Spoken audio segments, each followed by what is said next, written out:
እግዚአብሔር ይቁጠርላችሁ። ሰው ያጣጣለባችሁን ድካም እግዚአብሔር ይቁጠርላችሁ። ሰው ያጎደለባችሁን እግዚአብሔር ይሙላላችሁ።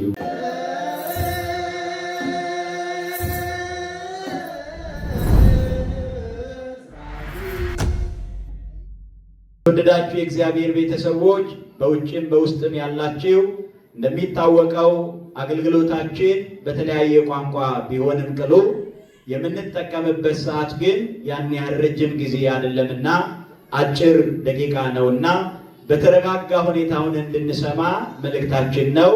መጽሐፍ እንደሚል የሚሰማኝ ቢኖር በእርጋታ ይቀመጣል፣ ከመከራ ስጋትም ያርፋል ይላልና እየባዘንን እየተቅበዘበዝን እየታወክን እየተናወጥን ለምንገኘው ለኛ ቃሉን ሰምተን መርጋት መረጋጋት እንድንችል እግዚአብሔር በቸርነቱ ይርዳን።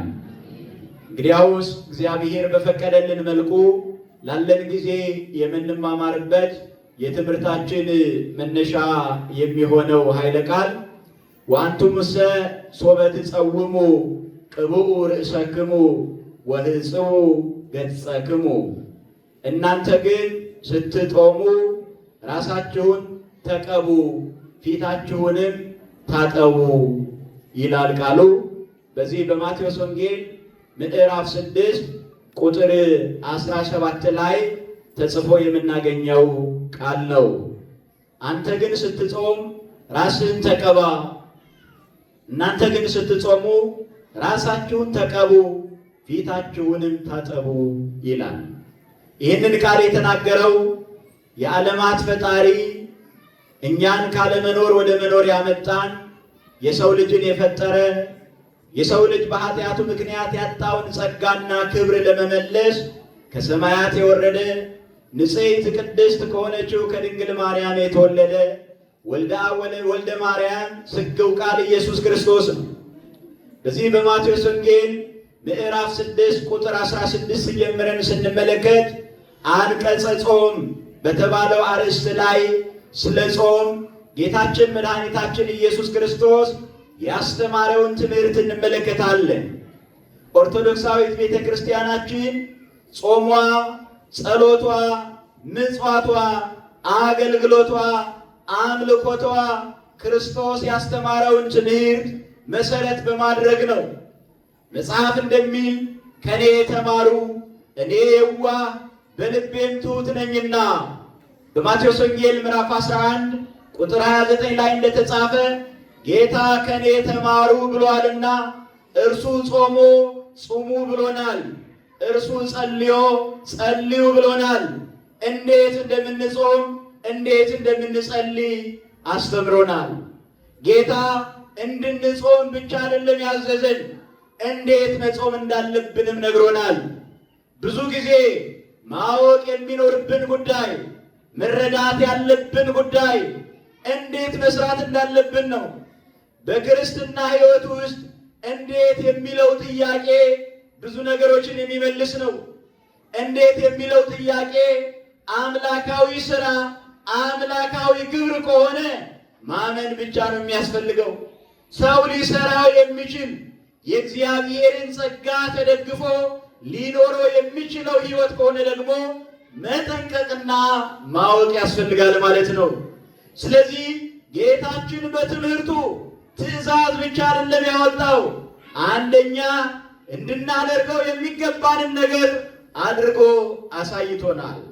ሁለተኛ አድርጉ ማለት ብቻ ሳይሆን እንዴት ማድረግ እንዳለብን፣ እንዴት መከወን እንዳለብን፣ እንዴት መጾም እንዳለብን፣ እንዴት መጸለይ እንዳለብን አስረድቶናል።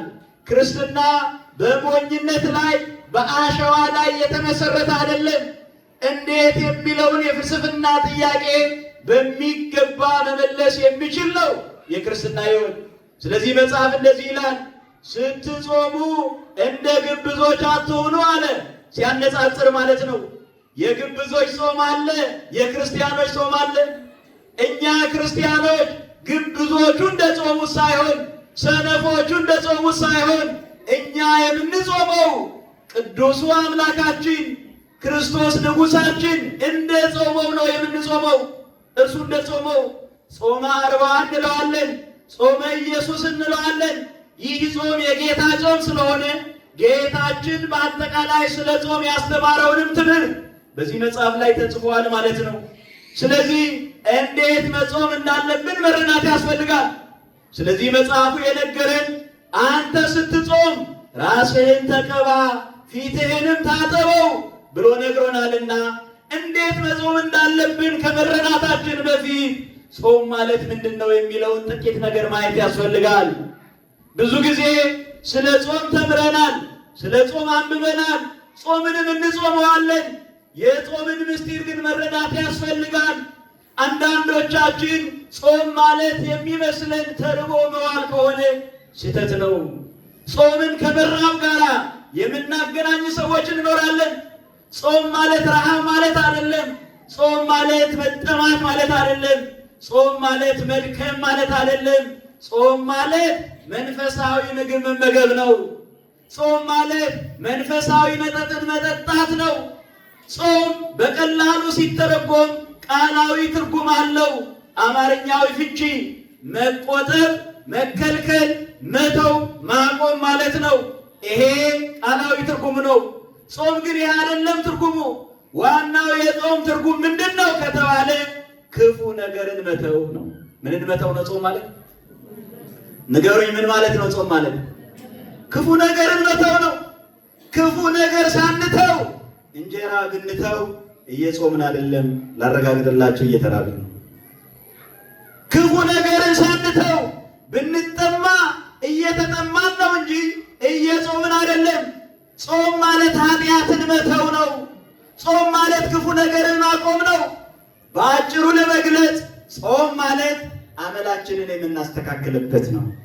ምናችንን የምናስተካክልበት ነው? አመላችንን የምናስተካክልበት ነው። የአመል ማስተካከያ ነው ጾም። ከጾም በፊት የነበረንን ሕይወት እየደገምነው ከሆነ እየጾምን አይደለም። ከጾም በፊት ተሳዳቢ የነበረ ሰው አሁንም አንደበቱን የማይገዛ ከሆነ እየጾም አይደለም። ከጾም በፊት ሐሜተኛ የነበረ ሰው አሁንም እያማ ከሆነ እውነት እሱ ጾመኛ አይደለም። ከጾም በፊት አድመኛ የነበረ ሰው አሁንም አድማ ውስጥ ከሆነ እየጾም አይደለም። ከጾም በፊት ዘማዊ የነበረ ሰው በጾም ውስጥም በዚህ ሕይወት ከሆነ እየጾም አይደለም። ከጾም በፊት በክፋት የነበረ ሰው አሁንም በዚህ መንገድ ከሆነ እየጾም አይደለም፣ እየተራበ ነው። ስለዚህ ጾም ማለት ሆድን ማስራብ ሳይሆን ልብን ንጹህ ማድረግ ነው። እግዚአብሔር ልባችንን ንጹህ ያድርግልን። እንጀራ መራብ አይደለም፣ ውሃ መጠማት አይደለም ጾም። ልቦናን መቀደስ ነው ጾም። ኃጢአትን መተው ነው ጾም። ከኃጢአት ከጾም በፊት የነበረውን ሕይወታችን በመብላት ምክንያት ያጋጠመንን ውድቀት ሰው ሲበላ ሲጠጣ ራሱን መግዛት ይከብደዋልና ጾም ማለት ራስን መግዛት ነው። ጾም ማለት መላእክትን የምንመስልበት ሕይወት ነው። ዋናው ሚስጥሩ ጾም ማለት ሱታፌ አምላክነት ነው። ጾም ማለት እግዚአብሔርን ወደ መምሰል የምናድግበት ነው።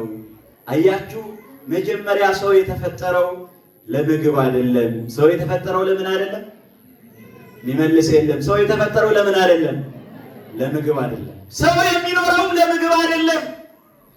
ለዚህ ነው መጽሐፍ ሰው በእንጀራ ብቻ አይኖርም ብሏል። ሰው በእንጀራ ብቻ አይኖርም። ጌታ ሲፈተን የመለሰው ይሄንን ነው። አዳም የተፈተነውን ነበር ጌታ የተፈተነው። አዳም በመብላት በስስት የመጣበትን ጥያቄ አልመለሰውም። አዳም ሦስቱን ጥያቄዎች ተጠይቀዋል። አዳም ግን ወደቀ። ጌታችን ግን ሦስቱንም ጥያቄዎች መለሰ፣ አሸነፈ። ክብርና ምስጋና ለስሙ ይሁንልን። አዳም ያልመለሰውን ጌታ ገዳመ ቆሮንቶስ ላይ መለሰው። እንዳትበሉ የከለከላችሁ ማን ነው አላቸው ሰይጣን መጥቶ አዳምና ሔዋንን። እግዚአብሔር ነው የከለከለን። ለምን ከለከላችሁ? ከዚህ ከበላችሁ ትሞታላችሁ ብሎ ሞትን እሳት ሞቱን ብትበሉ ዓይናችሁ ይገለጣል አላቸው። ምናችሁ ይገለጣል? ምን አለበት ያኔ ዓይን የሚገልጥ ከሆነማ አንተ ብላና ያን ጊዜ ዓይነ ሲገለጥ እንደ አምላክ ስትሆን እኛ እንከተልሃለን ማለት ይቻላቸው ነበር። ዛሬም ማድረግ ያለብን ይሄ። ሰይጣን አዳምና ሔዋንን ብቻ አይደለም የዋቸው፣ እርሱ ከጥንት ጀምሮ ነፍሰ ገዳይ ሐሰተኛ ነው ተብሎ ተጽፏል። ዛሬም ይዋሸናል፣ ዛሬም ያታልለናል፣ ዛሬም ያወዛግበናል፣ ዛሬም ያደናግረናል፣ ዛሬም ሕይወታችንን ያጎሳቁላል ሰይጣን። አንተ ሁንና ኃጢአት ደስታ ይሰጣል ብሎ ሲያንሾካሾክ እስኪ አንተ ስትደሰት እንይ ማለት ያስፈልጋል። ክፋት ያስደስታል ብሎ ሲያንሾካሾክ አንተ ክፉ ነህ መቼ ሐሴት አግኝተህ ታውቃለህ ማለት ያስፈልጋል። አድመኝነት፣ ክፋት፣ ዘረኝነት፣ ጥንቆላ ይሄ ሁሉ ክፉ ነገር ሐሴትን ይሰጣል ካለን አንተ ስራዬ አይደለም መቼ ተደስተህ ታውቃለህ ብሎ መመለስ ያስፈልጋል። አዳምና ሔዋን ይህንን ነበር መመለስ የነበረባቸው አይደል?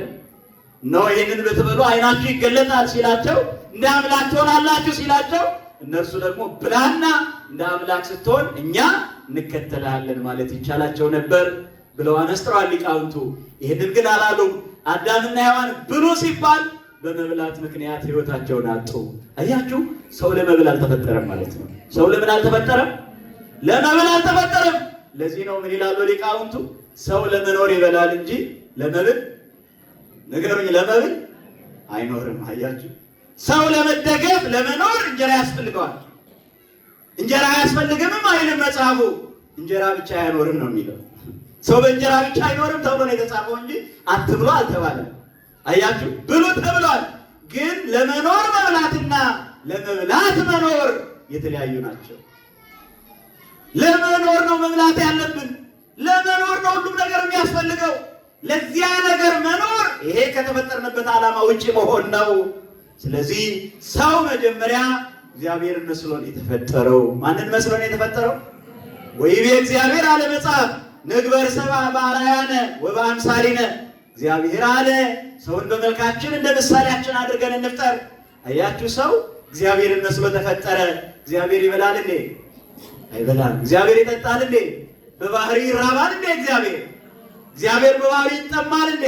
እግዚአብሔር በባህሪ ይደክማል እንዴ? የለም። እግዚአብሔር በባህሪው አይመገብም፣ አይራብም፣ አይጠማም። እኛን ለማዳን ሲመጣ በተዋሃደው ሥጋ ተራበ፣ ተጠማ፣ ተኛ ተብሎ ተጽፎለታል። ይሄ ደግሞ እኛን ለማዳን እኛን መሆን ስለነበረበት ነው ከኃጢአት በስተቀር። እኛን ለማዳን እኛን ሆነ። እኛ መውጣት ስላቃተን እሱ ወረደ። እኛ መሄድ ስላቃተን እርሱ ወደ እኛ መጣ። ወደ እኛ መጥቶ የፈለገን እርሱ ነው። ክብርና ምስጋና ለስሙ ይሆንልን። ስለዚህ ጾም ማለት እግዚአብሔርን መምሰል ነው። አያችሁ፣ አዳምና ሔዋን ከእግዚአብሔር የራቁት ሲበሉ ነው። ሰው ሲጾም ወደ እግዚአብሔር ይቀርባል። ሰው በመብል ሲወድቅ ደግሞ ከእግዚአብሔር ይርቃል። አዳምና ሔዋን በመብላት ምክንያት ያጡትን ጸጋቸው ክርስቶስ ጾሞ ግን ሕይወታቸውን መለሰላቸው። ክብርና ምስጋና ለስሙ ይሁን። በአጭሩ ጾም ማለት እግዚአብሔርን መምሰል የሚሰጥ ጸጋ ነው። ማንን መምሰል? እግዚአብሔርን መምሰል። እግዚአብሔር ደግሞ የዋህ ነው። እግዚአብሔር ደግሞ ቸር ነው። ስለዚህ ቸርነት ያስፈልጋል በጾም። እግዚአብሔር ደግሞ ፍቅር ነው። ስለዚህ ፍቅር ያስፈልጋል። ጾም ማለት ፍቅር ነው ማለት አያችሁ። ጾም ማለት ቅድስና ነው። እግዚአብሔር ቅዱስ ነዋ። ዛሬ ቅድስት አይደል የሚባለው? ባለፈው ዘወረደን። ዛሬ ደግሞ ቅድስት የተባለችው ዕለተ ሰንበት ናት። ልዩ ናት። ከበዓላት ሁሉ በኩር ስለሆነ የእረፍት ቀን ስለሆነ ነፍሳችንን የምናሳርፍበት ከእንግልቱ ዓለም ከጫጫታው ዓለም ነፍሳችንን የምናሳርፍበት ስለሆነ ቅድስት ናት ሰንበት። ሌላው ቅድስት የተባለችው ጾም ናት። ማናት ቅድስት የተባለችው? ጾም ናት። ልዩ ስለሆነች ጾም ከኃጢአት ስለምትለየን፣ ከኃጢአት ነፃ ስለምታወጣን፣ ወደ ጽድቅ ስለምትደምረን፣ ለቅድስና ስለምታበቃን ጾምም ቅድስት ተብላለች። ስለዚህ ይሄ ነው ጾም ማለት እግዚአብሔርን መምሰል ነው። ይሄ ነው ቅድስና። ስለዚህ የጾም ትርጉሙ ይህ ከሆነ እንዴት እንጾም? እንዴት እንጾም ላልነው ጌታ ምን አለ? ስትጾሙ አደራ እንደ ግብዞች እንዳትጠወልጉ አለ። እነርሱ ደሞዛቸውን ከሰው አግኝተዋል። አያችሁ፣ እነርሱ የሚኖሩት ለመብል ነው ማለት ነው። ደሞዛቸው ከሰው ዘንድ ነው፣ ከእግዚአብሔር ዘንድ አይደለም። ሰው ደግሞ በአንድ ስራ ሁለት ደሞዝ አያገኝም። ሁለት ደሞዝ ያገኛል በአንድ ስራ? አያችሁ፣ እነዚያ ሰዎች ከሰው ስለሆኑ ደሞዛቸውን ከሰው ነበረ፣ ከእግዚአብሔር አጡ ማለት ነው። ሀብሉ ይላል እኮ ነሱ ሴቶም ይላል፣ ዋጋቸውን አገኙ ከሰው። ሀብሉ ሴቶም አጡ አለ፣ ከእግዚአብሔር ዘንድ ግን አጡ። በእግዚአብሔር ዘንድ እንዳናጣ እግዚአብሔር በሙላት ይስጠን። በሰው አግኝቶ በእግዚአብሔር ከማጣት እግዚአብሔር ይጠብቀን። በሰው ብዙ ነገር እያለን በእግዚአብሔር ባዶ ከሆንን ይሄ ስንፍና ነው። በቤታችን ብዙ ነገር እያለ በእግዚአብሔር ፊት ባዶ ከሆንን ይሄ ሞኝነት ነው። ወደ እግዚአብሔር እንመለስ። ሀብትም ከእግዚአብሔር ጸጋም ከእግዚአብሔር ሲሆን መንግሥተ ሰማያት ያወርሳልና እግዚአብሔር በእጁ ሁላችንንም ይባርከን። ስለዚህ እንዴት እንጹም ላለው መጽሐፉ ምን አለ? ራሳችሁን ተቀቡ አለ። ምናችሁን ተቀቡ? እንዴ መጽሐፉ ያለውን አትፍሩታ። ራሳቸውን ምን በሉ አለ? ተቀቡ። ፊታቸውንም ምን በሉ? ምን ለማለት ነው ታዲያ? ይሄን ሁለት ነገርን ይመለከታል። አንደኛ የፈቃድ ጾምን ይመለከታል። በፈቃዳችን በውዴታችን የምንጾመውን ጾም። ሁለተኛ ይህ ነገር የአዋጅ ጾምን ይመለከታል። የፈቃድ ጾም ማለት ተለይተን ሰው እንዳያውቅብን ራሳችንን ደብቀን ከሰው ርቀን ለእግዚአብሔር የምንቀርብበት ማለት ነው። ከሰው ተለይተን ወደ እግዚአብሔር የምንደመርበት ማለት ነው። ወደ እግዚአብሔር የምንቀርብበት ማለት ነው። መጾማችን ሰው እንዳያውቅብን በፈቃዳችን የምናደርገውን ጾም። ያን ጊዜ ስራችንን ከሰው ለመሰወር ራሳችንን እናደርጋለን አለ። ዘይት እናፈስበታለን፣ እንቀባለን አለ። ፊታችንም እንታጠባለን። ምክንያቱ ግብዞቹ ሰው እንዲያውቅላቸው ግንባራቸውን ይቋጥራሉ። እስመ እሙንቱ ይትመጸለው ወይቆጽሩ ገጾሙ ወያማስኑ አለ። እነሱ ፊታቸውን ያጠወልጋሉ፣ ግንባራቸውን ያሻክራሉ፣ ይቋጥራሉ አለ። ምክንያቱ ሰው እንዲያይላቸው። ማን እንዲያይላቸው? ሰው ያየው ምን ይበረክታል ወዳጅ? ሰው ያየው ለማን ይሆናል? ሰው ያየው ለማን ይደርሳል? እግዚአብሔር ያየላችሁ ይበቃችኋል። እግዚአብሔር ያየልን ይበቃናል። እግዚአብሔር ያየልን ነው በረከት ያለው የሚያድረው የሚትረፈረፈው እግዚአብሔር ያየልን ነውና እግዚአብሔር ድካማችሁን ይላችሁ። አሜን በሉ እንጂ። ሰዎች ላይ ያለባቸውን ድካም እግዚአብሔር ይቁጠርላችሁ። ሰው ያጣጣለባቸውን ድካም እግዚአብሔር ይቁጠርላችሁ። ሰው ያጎደለባችሁን እግዚአብሔር ይሙላላችሁ። ጊዜ ያጎደለባችሁን እግዚአብሔር ይሙላላችሁ። ዘመን ያጎደለባችሁን እግዚአብሔር ይሙላላችሁ። ሰው ላይቆጥረው ይችላል። ድካማችንን ችላ ይለዋል። ሰው ላባችንን ላይጠንቀው ይችላል። የኛ ላብ በእኛ ድካም ሊቀልድ ይችላል። ድካማችንን እንደ ሞኝነትም ሊቆጥረው ይችላል። ድካማችን እንደ ስፍናም ሊቆጥረው ይችላል። ዝምታችን እንደ ሞኝነት ሊቆጥረው ይችላል። እኛ ዝም ብንል ሰውስ ባይናገርልን እግዚአብሔር እኮ ይናገራል። ቀድመን እየተናገርን የእግዚአብሔርን አፍ አንዝጋ። እኛ ዝም ስንል እርሱ ይናገራል። ማን ይናገራል? እግዚአብሔር ይናገራል። እኛ ብንናገር ግን እግዚአብሔር ዝም ይላልና እባካችሁ ለእግዚአብሔር እንስተውድ። እሱ ሲናገር ነው የሚቃናው። እሱ ሲናገር ነው የሚስተካከለው። እግዚአብሔር የተናገረው ነው የሚደርሰው። እርሱ ላይ ያደርግ አይናገርም። ሰው ዝም ቢልም እግዚአብሔር ግን ይናገራል። እኛ ብንናገር ግን የእግዚአብሔርን አፍ ዝም እናሰኛለን። እንግዲያውስ ተወጡት ይላል። ዝም ብንል ግን እግዚአብሔር ይናገርልናል። ዝም ያላችሁበትን ጉዳይ፣ ቋንቋ ያጣችሁለትን ጉዳይ፣ ሰሚ ያጣችሁለትን ጉዳይ እግዚአብሔር ይናገርላችሁ። አሜን በሉ። እግዚአብሔር ይናገርልን። እሱ ተናግሮማ ማን ይመልሳል? እርሱ ተናግሮማ ማን ችላ ይላል? እርሱ ተናግሮማ ማን ዝም ይላል? ስለዚህ መጽሐፍ ምን አለ? ከእግዚአብሔር ይሁን ደሞዛችሁ አለ። ከእግዚአብሔር ይሁን ዋጋችሁ። ስለዚህ አዋጅ ጾም ማለት ሰው ራሱን ለመከላከል፣ ሰው እንዳያውቅበት፣ ሰው እንዳያውቅለት ራሱን የሚደብቅበት፣ በራሱ ላይ ቅባት ያፈሳል፣ ፊቱንም ይታጠባል። ይሄ አዋጅ ጾም ነው። ይሄ የፈቃድ ጾም ነው። የፈቃድ ጾም የአዋጅ ጾም ሲሆንስ ትርጉሙ ምንድን ነው? ራሳቸውን ተቀቡ፣ ፊታቸውን ታጠቡ። አያችሁ፣ በአዋጅ ጾም ጊዜ ሰው እንዳያውቅብን ብለን አንፈራም። ምክንያቱም የአዋጅ ጾም ነው። የምን ጾም ነው? የአዋጅ ጾም ነው። ስለዚህ ራሳችሁን ተቀቡ፣ ራሳችሁን ተንከባከቡ ማለት ነው። ራሳችሁን ጠብቁ ማለት ነው። ማቴሪያል የሆነ ዘይት አፍስሱበት ማለት ነው። ተቀቡ ማለት ነው አይደለም። አያችሁ፣ በአዋጅ ጾም ጊዜ ራሳችሁን ተቀቡ ማለት ፍቅር አፍስሱበት ማለት ነው። ምን ጨምሩበት ማለት ነው? ነገሩኝ፣ ምን ጨምሩበት ማለት ነው? ቅባት የተባለው አሁን ፍቅር ነው አለ መጽሐፍ። ወቅብሰ ፍቅረ ደቆይ ጓለ እመሕያው። ቅባት የተባለው የሰው ልጅ ፍቅር ነው አለ። የባልንጀራ ፍቅር ነው። ቅባት ማለት እርሱ ነው። ቅባት የፈሰሰበት ራስ ምንድን ነው? የለመለመ ነው። ፍቅር የፈሰሰበት ጾም ለምለም ነው። ቅባት የተለየው ራስ የደረቀ ነው። ፍቅር የሌለው ጾምም ደረቅ ነው፣ አያፈራም። ስለዚህ ራሳችሁን ተቀቡ ማለት ባልንጀራችሁን እንደራሳችሁ አድርጋችሁ ውደዱ ማለት ነው። አለበለዚያ በጥላቻ የምንጾመው ጾም ረሃብ ነው፣ ቅድም እንዳለው ማለት ነው። በጥላቻ የምንጾመው ጾም ጥማት ነው፣ ድካም ነው። የባልንጀራ ፍቅር፣ የጓደኛ ፍቅር፣ የወንድም ፍቅር የሌለበት ጾም ደረቅ ነው፣ አያፈራም። አያችሁ፣ ከተወለድንበት ጊዜ ጀምሮ ብዙ ቀን ጾመን እንደየዕድሜያችን ካደግንበት ጊዜ ነፍስን ካወቅንበት ጊዜ ጀምሮ ግን የጾማችን ልክ ዋጋ አግኝተናል ወይ? ግን በጥያቄያችን ልክ ተመልሶልናል ወይ? ለምንድን ነው የደረቀው ጾማችን? ለምንድን ነው ያለመለመው? ለምንድን ነው የማያፈራው? እየደረቀ ነዋ፣ ፍቅር እየጎደለበት። ስለዚህ ራስን ተቀባ ማለት ፍቅር አፍስስበት፣ በወንድምህ ቁስል ላይ ዘይት አፍስስበት፣ ፍቅር ይኖርህ ማለት ነው። የጓደኛህን የወንድምህን ቁስል ሊያምህ ይገባል ማለት ነው። የወንድምህን መከራ ሊሰማህ ይገባል ማለት ነው። እኔ ከበላሁ ሌላው ቢራብ የምንል ከሆነ ጾመኞች አይደለም። እኔ ከጠጣሁ ሌላው ቢጠማ የምንል ከሆነ ጾመኞች አይደለም። እኔ ከለበስኩኝ ሌላው ቢራቆት ቢበርደው ምን አገባኝ የሚል አስተሳሰብ ያለው ሰው እየጾም አይደለም፣ እየተራበ ነው። ስለዚህ ጾም ማለት ፍቅር ነው። ጾም ማለት ራስህን ተቀባ የተባለው የፍቅር ዘይት አፍስስበት ሕይወት ላይ ማለት ነው። እግዚአብሔር በፍቅሩ ዘይት ይቀባል። እግዚአብሔር የፍቅሩን ዘይት ሕይወታችን ላይ ያፍስስበት። እግዚአብሔር የፍቅሩን ዘይት ኑሯችን ላይ ይጨምርበት። ኑሯችን ደረቅ ሆኗል። የዚህ ዓለም ዘይት ብንቀባው መልሰን አመዳም ነው የምንሆነው። መልሰን ግንባራችን ይቋጠራል፣ መልሶ ፊታችን ይጠወልጋል።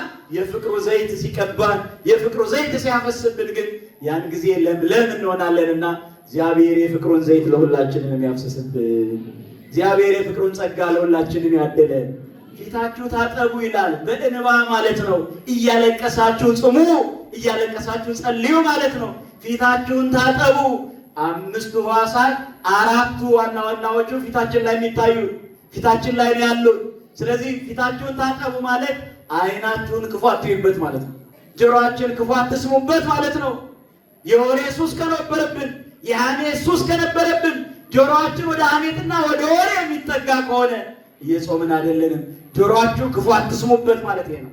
አንደበታችሁ ክፉ አትናገሩበት ማለት ይሄ ነው። ዓይናችሁ ክፉ አትዩበት ማለት ይሄ ነው። በአፍንጫችሁ ክፉ አታሽቱበት አለ። ክፋትን ማሽተት አያስፈልግም። ክፋት ወዳለበት ሁሉ አውራ መሆን አያስፈልግም። ክፋት ባለበት ሁሉ አዝማች መሆን አያስፈልግም።